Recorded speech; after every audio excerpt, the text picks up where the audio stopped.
Every time I'm knocked out by remote neural monitoring and people are let in, there's a wall right out there to 95.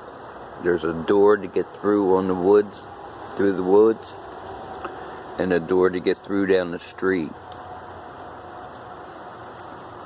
Every time I wake up to a cop car going this way with a siren on.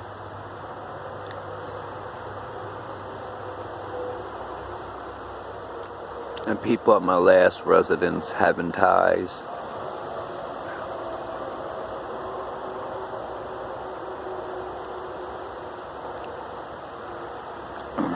To either a current or ex-police officer.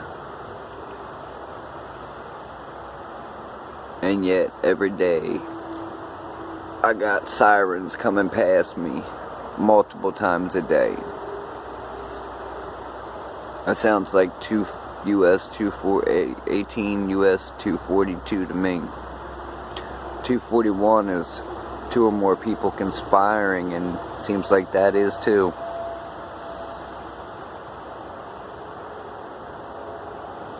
Along with